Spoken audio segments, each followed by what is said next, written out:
Hello, my name is MacGyver Cottrell, and I am a member of the Big Schnoz podcast. Also with me, we have Ethan Karendian. Hello. Hello, Ethan. We Hello. have Justin Shirazian, Hi. and also Eric Barkella. Greetings and salutations, my fellow friends of the Big Schnoz Productions. Greetings. All right, we're gathered here today to give you some insight on trauma and war in Mrs. Dalloway and how it's changed over time outside the scope of the book. So I'm going to hand it over to Ethan to give us a little insight on the technology of the Russo-Japanese War. Thank you, MacGyver. So, during the Russo-Japanese War, new weapons such as quick-firing artillery, machine guns, and barbed wire were used. Tactics such as night fighting and sniper warfare were also employed. Similarly, World War I also introduced a new technology such as tanks, airplanes, and chemical weapons. However, the scale of these weapons were much greater in World War I than they were in the Russo-Japanese War. But yet there are other factors to consider, such as the trauma, which I'm sure Eric can tell you a lot about. Eric? Thank you, Mr. Krendian. So, PTSD was first acknowledged during the Russo-Japanese War. The Russo-Japanese War witnessed the use of new weapons such as quick-firing artillery, machine guns, and barbed wire, as Mr. Krendian said. So, in the journal by Elizabeth Sieka Kozłowski, I apologize if I butchered that name. It highlights that the fact that the Russo-Japanese War was one of the first wars that used high explosive shells. These differed from cannonballs and other pre-World War I weapons that would just impact a target instead of um, also inflicting explosive and psychological damage.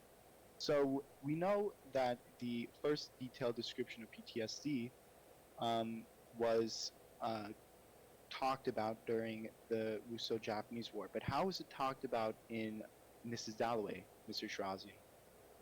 Well, sure. PTSD is talked about in many different works of literature. But one very specific one I want to highlight today on this podcast is Mrs. Dalloway. Now, we see PTSD not just from war veterans, but also from civilians, which is also very crucial. You see, the Russo Japanese War, there weren't a lot of civilian fighting and civilian impact. However, the World War One had a lot of it, which is exactly what Miss Dalloway emulates. So, for instance, in the beginning of the book, as a plane flies over London City, a lot of citizens, they don't stand in awe and they don't go about their day. They all stand in shock, sort of petrified and constantly staring at this plane. As a reminder from 5 years ago, when the book takes place 5 years after Armistice Day, and it's sort of referencing how there were fire bombs on London and how all these civilians were impacted, and this is a form of PTSD that occurred for many citizens, not just London, uh, from World War One. And we also see it in war veterans as well, specifically Septimus Warren Smith, who lost one of his good friends in the war, and this eventually drives him to suicide. No one after World War One really knew how to treat PTSD, and many of them refer to it as shell shock. Many doctors really couldn't help, and this brought about many suicide rates. And it was portrayed in Miss Dalloway um, that Septimus Warren Smith did eventually commit suicide because of this. He was not getting any help that he deserved and that he needed, and this sort of affirmed that bridge, that gap in medicine that we now have today, luckily. Um, Mac, I know you're an expert on this field. Would you like to add on anything? Yeah, I've done a lot of research on this. Starting from what Eric was saying, how modern PTSD really started around the Russo-Japanese War. It did advance into World War One, which is after where Mrs. Dalloway is set. But as Justin was saying, the treatment for it was very lacking. It wasn't actually helping the patients. But along the past half century plus, it's almost like 70, 80 years now, almost 100 years since World War One has ended. Um, we now have made advances in PTSD treatment, and we can correctly identify and treat most forms of PTSD. But I think we need to talk about more about how that PTSD comes to fruition. How is that PTSD created? In World War One, what Eric was saying about high explosive shells and fire bombs on cities, those all impact large numbers of people and give them a heavy amount of PTSD. One of the most recent wars that we're having right now is the Ukraine-Russia conflict, and it's impacted basically all citizens of Ukraine and some of the surrounding nations. Um, Using new technology like satellites, drone strikes, unarmed aerial vehicles, using the internet for cyber attacks, and cutting off communication between troops and civilians alike, um, the effects of war have really been heightened by all this new technology that we developed over the past 100 years. And that's created an increase in specifically the population of Ukraine's PTSD. Some statistics I have are that about 25.9% of a sample of Ukrainians affected by the war were found to have probable PTSD. If you think about it, that's a quarter of the population. Like if you think about America, a quarter of the population, that's like 75 million people. Like if we put that to scale, that's a lot of the population. They had witnessed an average of 9 stressors associated with conflicts, including air raids, firefights, seeing people killed and dead bodies. Is there's not a lot of roads that can take dead bodies out or supplies to do that, and other horrific experiences. One of those experiences includes sexual misconduct and assault, which is sort of a new form of PTSD that we're seeing growing in modern conflict. It was seen that 13% of reported women had unwanted sexual advances, 8% experienced domestic violence, and 5% experienced forced sexual experiences.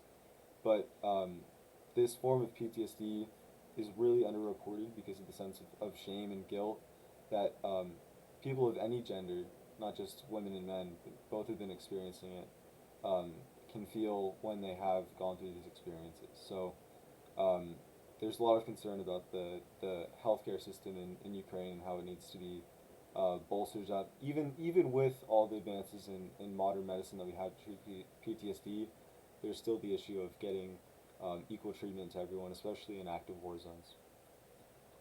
Okay. I have a quick question for you, Mac. Yeah. How does this affect you, what you just talked about? Well, I've been grateful enough to not experience PTSD firsthand. I'm sure a lot of us haven't, and if we have, I send my heart out to you, because it is a horrific experience. My grandfather was in World War. No, I think he wasn't in the World War. I mean, he'd be like 102 years old. He was in Vietnam as a U.S. Navy war technician or submarine technician. Excuse me. So he wasn't really on the front lines, and from what I can tell, from what I can see, just interacting with him, he doesn't show many signs of PTSD. But I know there's always things going on under the surface of someone. Um, so yeah, that's kind of my experience with PTSD. Uh, Ethan, you have anything to say on that topic? So, actually, similar to you, my grandpa was a general in the Iranian army when he was in his early 20s. And although he didn't show signs of PTSD, I'm sure he had some kind of trauma from the war. He he was very brave. He kept he kept a calm face the whole time. War can affect anyone, and people may not show it all the time, but it can affect them deep down. And like Justin said earlier, it's not just war veterans that suffer from PTSD, it's civilians as well who deal with casualties from that war. And so it's our responsibility as citizens to remember the sacrifices these people, like especially war veterans, made and their service towards the country. And that should help us strive to build a war where, or a world where war is not the answer to our problems. Justin, would you like to add on? Yeah, I've been fortunate enough, like many of you, but I know that a lot of people do suffer from PTSD, and to them, I truly am sorry. And um, I know with my own father, when he left his own country, he left because he was being persecuted for who he was. You know, he was Jewish, and um, you know, they harassed him and his entire family.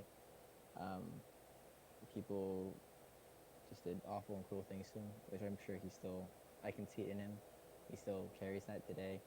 And it didn't really get better when he came to America, because when he came to America, he was Persian, and at the time, they weren't really a favored, you know, minority group. So he was also uh, persecuted here, and I guess that sort of stuck with him and really gave him that sort of PTSD. Not anything in comparison to, you know, war PTSD, of course, but just general PTSD from different experiences he had. So, Eric, what are your thoughts on the topic? Thank you, Justin. So, while researching on the topic of PTSD and the origins of it, I began to realize how much PTSD must have affected my family. Throughout the Armenian genocide and the Soviet Union, my ancestors and my great-grandparents have went through a lot, and I never really realized it. So, I have a great-grandfather that was born in 1890, and he died in the 1990s, which means he was well over 100 years old when he died. He went through the Armenian genocide in his 30s.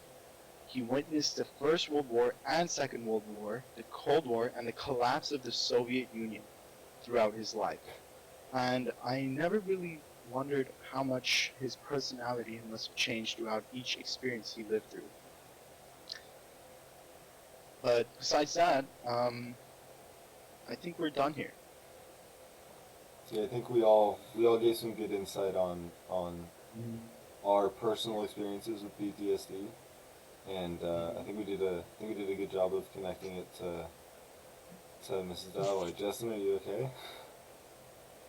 I ran out of water. He ran out of water. That's Hey, my bad. Yeah. it's kind of like how we ran out of content for the podcast. Now we're done with the podcast. Hey, Hey, There we you go. did a good it's job. symbolic. There we go. Symbolic. All right. Well, thank you for listening. This has been the Big Schnoz podcast, and we're all going to retreat into our respective locations now. Deuce. We're gonna bleep that. Just okay.